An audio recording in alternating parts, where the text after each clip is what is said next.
I want to welcome you to Module 9, where we're going to talk about quantitative data collection specifically and questionnaires. There's kind of a couple topics here. So you can see the start and due dates. A reminder that the literature review is going to be due on November 29th. So the purpose of this module is to provide you some background in quantitative data collection methods and provide you the knowledge and skills to design a questionnaire. You're also going to understand APA in-text citations and you're going to start writing your literature review.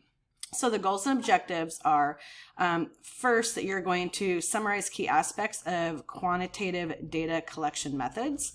You're going to develop a questionnaire that helps you answer your research question, and you're going to use properly formatted APA in-text citations and begin drafting your literature review.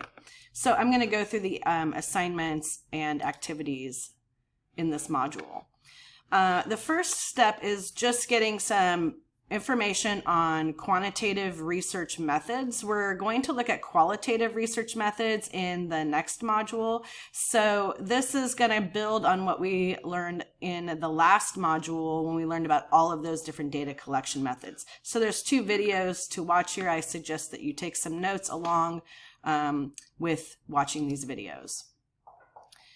The second part is you're going to construct a questionnaire. So you may have to add or maybe modify your research question a little bit to include a questionnaire. You're going to be required to use a questionnaire, an interview, and also observation to answer your research questions. So here's a brief overview of survey or questionnaire design. We use those terms somewhat interchangeably, and for the purposes of this course, there's not really a notable difference.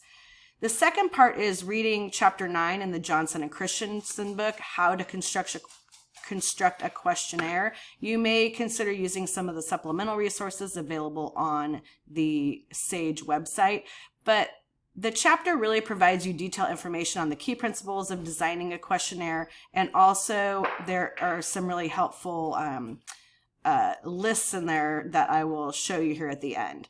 Here is a brief video that talks about 10 research-based tips for developing a questionnaire. I'd like to see you add that information to the notes that you might be taking. And then the final step here is to create a questionnaire that's going to help you answer your research question. One of the ideas here is triangulation, where we use different sources of data to help us confirm our research findings. So you might use observations, participant comments, or like interviews, and then the questionnaire to all help you verify your data and help grow your understanding of the phenomenon that you're researching. So you can create a pen and paper or an online questionnaire. It depends on how you envision administering it, which you'll be doing next semester. In Chapter 9, there is an exhibit that is going to be helpful. It's a sample questionnaire. And then you're also going to refer to figure 9.2, which is the outline of the steps to create a questionnaire. So those are really helpful. To be scored, your questionnaire needs to have a purpose that clearly states what you're trying to measure. It needs to have instructions and a minimum of 10 questions, and there is a rubric here.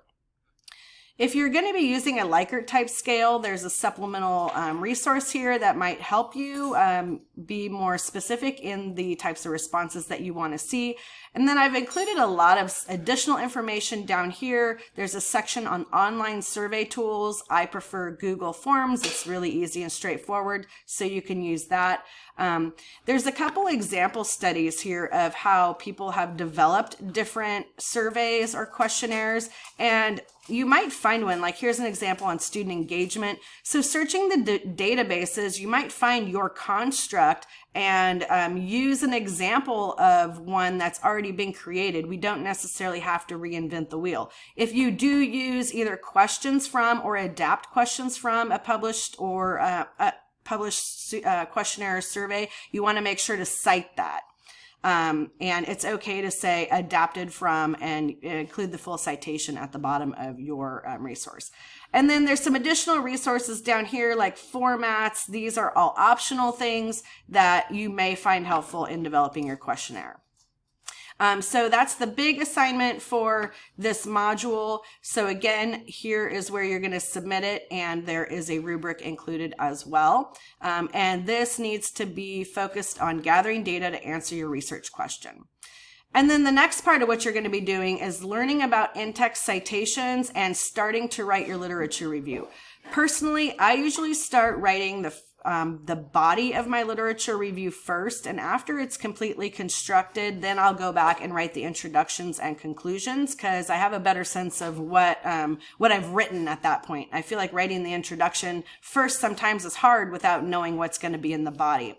So one thing you need to know is how to properly cite the references that you're going to include. This brief video shows you how to do that. You're never going to include the title of the article in your paper and reference it that way. So this shows you how to properly do that.